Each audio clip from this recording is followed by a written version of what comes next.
All right, kids, welcome back to the show today.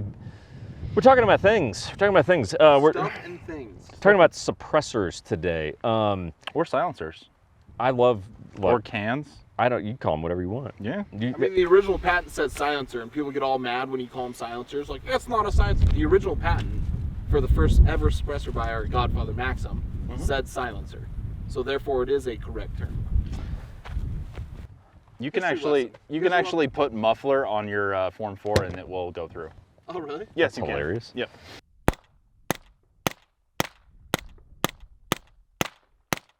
Suppressors are good, and you should have them. And if you have a subgun without a can on it, then you can go straight to hell, sir. Is that too aggressive? Yes. I thought it was appropriate in that moment. We live in a society. I'm sorry. So, But put a can on it. yeah, put a can on it though. Okay. And so anyway, we're gonna talk about that. A couple quick things. So the B&T suppressors we're gonna be talking about. This is sort of the final video, if you will, in this B&T series with the SPCs. You can find them at Shooting Surplus. They will be carrying a lot of different B&T products, including SPCs, their cans, APCs, all kinds of different stuff. Code 1911 will save you 5% off on all that, even though these are already very well priced out of the gates, which I'm very happy about. But yeah, and free shipping over 250 bucks and all that good stuff. Check out Shooting Surplus. I can't link them below because they sell guns. So it is what it is, guys. Thanks to Silicon Valley for that. Yeah. All the ammo we shot through those said suppressors provided by U.S. Brass House. Hit it. Our boys over there, 1911, one code, Syndicate, second code, will save you $40 on a case of ammo. So appreciate you guys.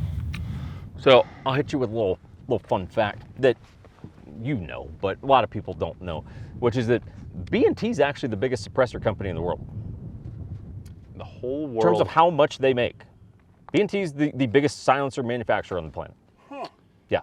Do you know how many different cans they make? For different other brands and Just stuff? total. How many suppressors B&T makes? I don't know the number. It's a lot. It's A lot. Substantial amount. Yeah. Oh, dozens upon dozens. I would say easily north of 50.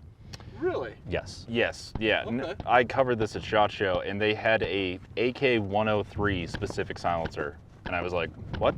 Like, I told the guys over at Kalashnikov USA, and they didn't even know about it. So if you can think it up, like, yeah, B&T makes a can for it. Look, they make cans just for specific guns. For like this can on the SPC, the SD one, it's only meant for that gun. That's it. It's the only gun that can will ever go on. Well, that would make sense on an SD model. Yeah, but it's like they make stuff for SIG 550 series. I mean, they make all kinds of stuff where you're like, what? Like, who? Someone made a can for that? Like, I mean, it's crazy the amount of SKUs that they have for cans. Cool. Yeah. We shot their FN Mini-Me can. Yeah. Yeah, just a 16x1 or 16-1 right. I can't remember the thread pitch on that, but, or no, it's a left-handed pitch, but yeah, it's only just for that gun. Super specialty stuff that they get into. Okay, the RBS line, which stands for RBS, anyone? Reduced back pressure system. Reduced back pressure is new to the U.S. So many of you who are even into suppressors, you may or may not know of B&T suppressors, but you don't know them because they haven't been in the U.S. Like, if you're aware of them, it's because you just know about gun shit. But it's like you don't know them because you've had them, because up until now you've never been able to get them. In Europe, they're everywhere. Okay. Like, they're everywhere in Europe. So this is a little bit new. So reduced back pressure system. Within that, they do have rifle cans. We did a video on the rifle ones. Yeah, we covered those. But these are the RBS9 cans. Now, per some companies' websites, it can be a little tough to distinguish things just based on the site. So I'm going to give you an overview of what the RBS9 lineup entails. So there are compact and full-size models, okay? Now, there's not just two links. Some of the links vary based on the attachment method, but as a general rule of thumb, the compact cans will be about 6 inches. The full-size cans are going to be about 8, okay? As a rough rule of thumb. Yours is a one-off, which we'll talk about, okay? Yep. So do they call those K cans then, or no? Compact. Just compact? Yeah, Yep. like, and then, so between compact and full size, you have 3 different mounting options, okay? So you have direct thread, okay? 1/2 by 28 thread pitch, right? Normal stuff. You have the RQD, Rapid Quick Disconnect. That is a standard tri-lug mount, which is what mine has, okay? So RQD, rapid quick disconnect, that's your tri-lug can, okay? And then you have an SQD, super quick disconnect, which I just think it's awesome to have the word super in a suppressor name. Super quick disconnect, that's the push button tri-lug can. That we saw it shot. Correct. Okay. So it's still tri-lug, still goes in your tri-lug barrels. But it's that like gate lock type it's thing. like the coolest thing in the No, world. it's not even that. It just clicks straight on. You I don't literally know. just push it down and it Yeah. locks, and then you push the button to get it off. Yes. Okay. Sorry, I was thinking of something else. You're right. My Yeah. bad. Sorry, guys. So SQD is basically a tri-lug can, but it has a button. You just slap it on the lugs, button takes it off. Yeah, and for those not familiar with tri-lug cans, you usually have to push down and then rotate slightly for those lugs to index. SQD, it just pops on. It's full of witchcraft. It saves you about 0.75 of a second, which matters. Yes. Everyone. Yeah. But it's just freaking cool, and I want one. I really want one of those SQD cans. Yes. They're just cool. No, they're just so cool. phenomenal. Sometimes it's a little thing, like once you've been around guns for a while, guys, and especially like suppressors and stuff, sometimes it's the little things that you're just like, yeah, Cool. that just does it for me. It's like a Mercedes soft closed door Yes. where you're just like, oh, I didn't know I needed that in my life, but apparently now I do now. Yes. You guys are clearly in a different tax bracket than I am. Well, Well, or a different level of debt. yeah. So let's talk about the RBS cans, because they are the industry. There's indications that the industry is moving towards more of a, what do you want to call it? RBS, Flow through. Let's call it pass through. health and safety. vented, whatever. vented. Yeah. A little bit larger diameter. Everybody's more geared towards that. Hey, let's take care of the shooter now. Like, let's, for these military cans that are kind of blending into the commercial market, let's take care of the shooter. Let's keep the gas out of their face. And Because I mean, look, there are certain units and things that shoot ungodly amounts of rounds suppressed where, like, look, there are certain cancers and things that pop up, which is a real bummer. Extremely common. Yeah, it's not uncommon. And it's worth mentioning, like, suppressors are now getting fairly old, and we've seen a lot of development in the last, I would say 20 years. So between that, like, you can now do this where you can have, well, I would call this a flow-by system, where it sounds really good. So, I mean, they're now getting to a point where they're sounding good enough where it's like, well, how else can we benefit? And so, hence where your RBS comes in. Yeah. Usually that was the trade-off, right? I don't mean to interject here, Yeah, but usually a flow-through style can is always going to be a little bit louder, whether it's port noise, ejection port noise, staying off the gun behind the gun, right?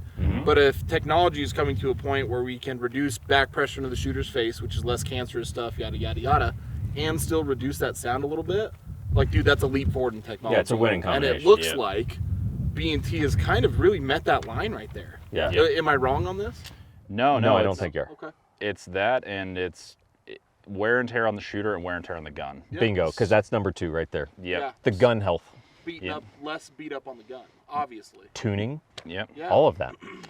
Yeah, no, we put a RBS on an H&K, or not an H&K, on an FN Mark 46 and just wailed on that thing, and I couldn't tell the difference between that gun suppressed and that gun naturally aspirated. That's a 5.56 gun, correct?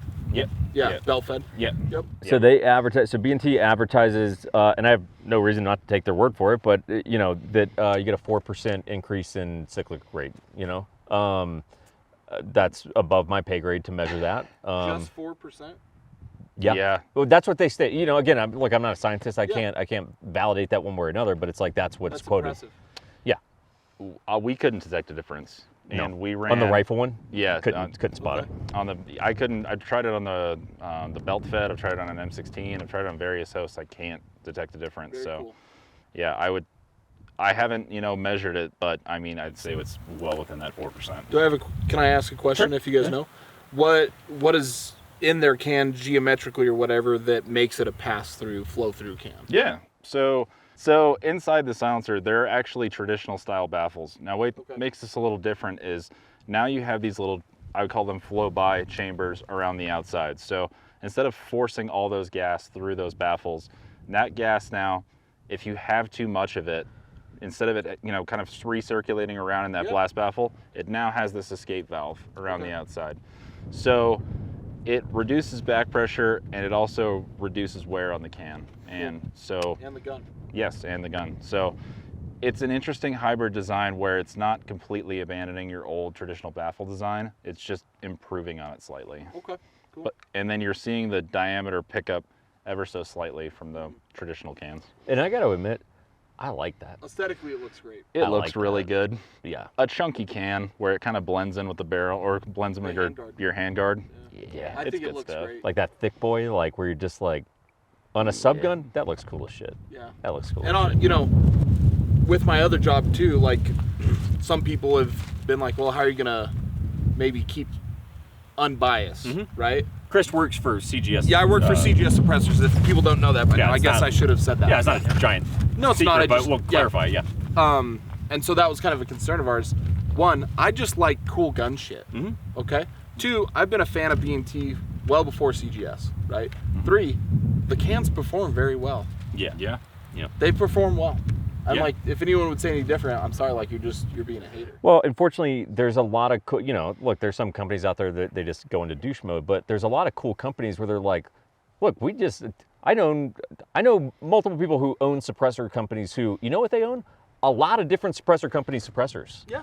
Because it's like, good is good. Doesn't And matter. They're fans of cool shit. Exactly. right? So- Yeah. So it's like, hey, this is us bringing the industry together. You don't need to fight all the time, guys. It's fine. Unless you're certain companies. But. Yeah, well, some of you earn it. So let's talk about mine a little bit. So 6.5 inches, okay? So I said roughly 6, mine is 6.5, okay? Just to give you some exact numbers. 12 ounces, so it's pretty lightweight. Price on these bad boys coming in at $610. I like that. I like that. We like the $610 price. MSRP. I'm all about that one.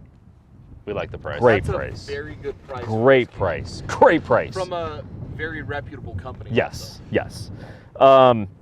So if I will tell you this, in the event that you happen to get a B&T SPC9 PDW with the 4.5 inch barrel, which there's only going to be about 300, so it's not real likely you're going to come across them, that is the can you need. Like that's the can you actually have to have for this, just because of the way that the lugs are slightly recessed. So just a nuance point, if you get that exact gun, get that exact can. And they're Inconel and aluminum. I don't know if you have anything you wanted to.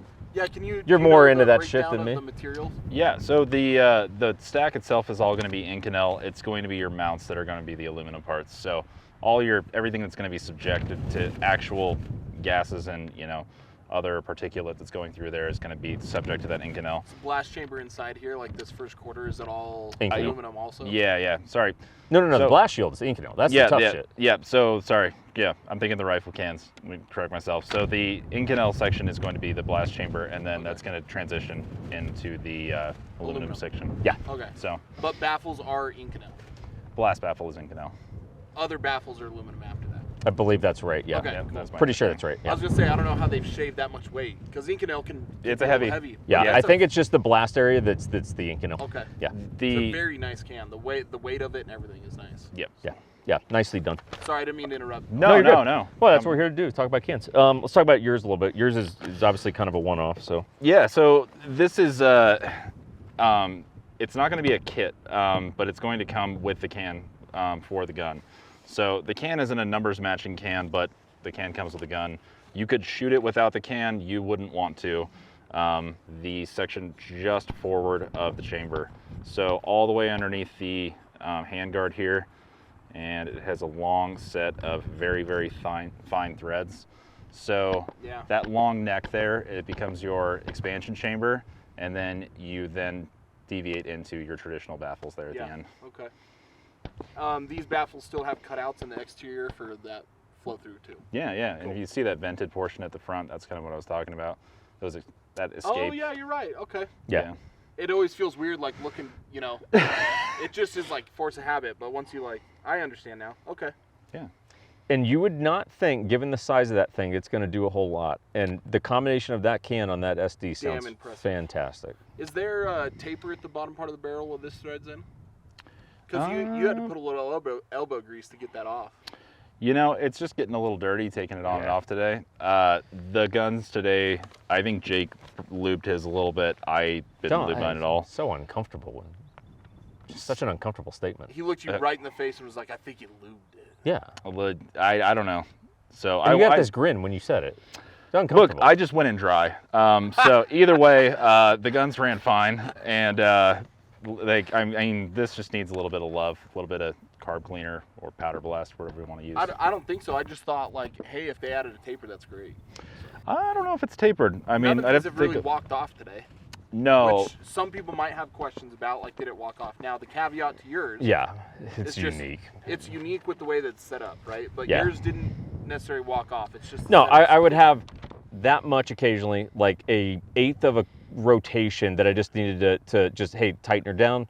But that is because this is this very unusual contract combination of a 4.5 inch barrel with that can. But his didn't walk off at all. Not at all. We shot Yeah. the piss out of Yeah, these no, today. didn't move. Didn't Some move. people with complaints on direct thread, Yep. cans will walk off. It's a non-issue. Yeah. No, and there's a little bit of a taper there. Slight taper, huh? Yeah, slight taper there on the end. I hand tightened it, and it was fine. great. That's why I brought it up, because Yeah. I appreciate that we can hand tighten it. I don't got to crank that bitch down, and it's going to stay on while we Yeah. shoot. Yeah. Yeah, for those that shoot a lot of pistol cans, you'll know that you shoot about a mag through a pistol can and it's already a little bit loose. Yeah. You got to re-snug it. So, Yep. no, not the case with this. Sometimes the other question is like, hey, what's the flash like? Because you will get more, Flash suppression. from a signature reduction standpoint, not as good. So I'll say this, I haven't shot this in low light, no light. I've shot it at an indoor range and happened to just run a camera on me while I was running the mag. First round, got a little bit of sparks or, flash, whatever that might have been. Very little noticeable pop. No, like the first round ignition is the Yes, thing. yes, Second yes. round ignition should be less. There was no detection of flash past round number 1. Yeah. So round number 1, little bit. Beyond that, it's 30 rounds of like just sending it. Yeah, most good. cans, your first round pop's always going to be a little bit louder, a little bit more flash. Yeah. Second follow-up, it's going to be reduced. So Yep.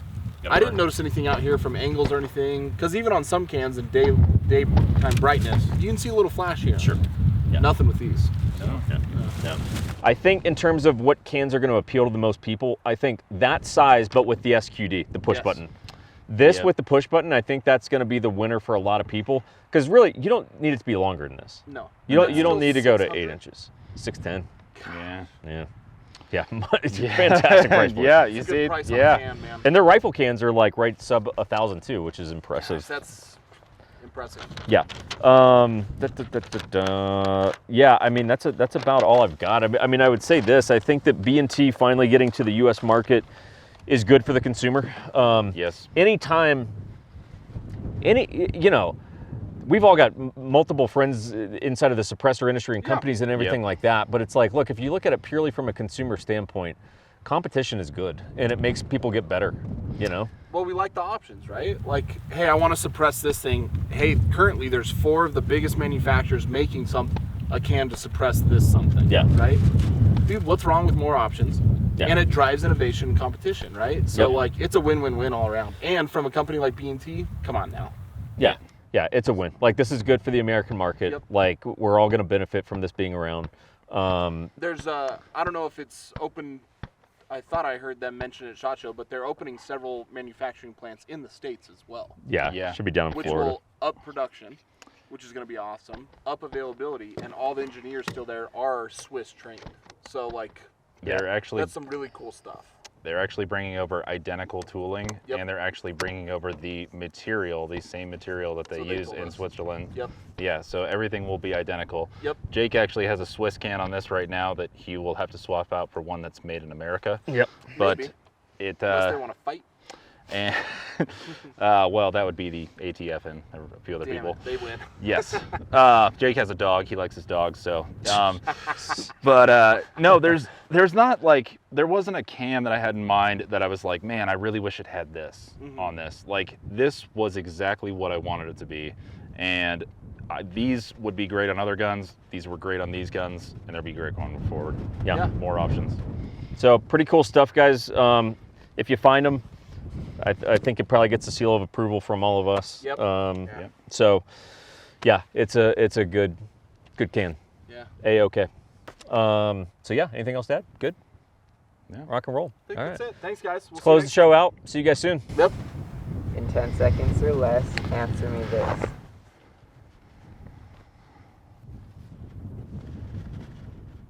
You stupid motherfucker. Are you leaving us on the hook? Is that what you're doing right now? You trying to get a rise out of us? You got a rise out of one of us. stupid asshole. Jake has zero chill today. Zero chill. That punk bitch behind the camera. Stupid sunglasses on your hat. You get to marry a 10 out of 10, but you have to move to LA. Oh man, that's you. That's you right there, bud. I'll take a Utah 8. I'll take a Utah 8. That's like I an don't. LA2. Oh, Yes. look, I already found my Utah girl, so we're staying here. My So wife sweet. is geographically dependent, so I really can't move away from Phoenix. So I'm staying in Utah, and I'm going to get what I can get. Yeah. Yeah, there you go.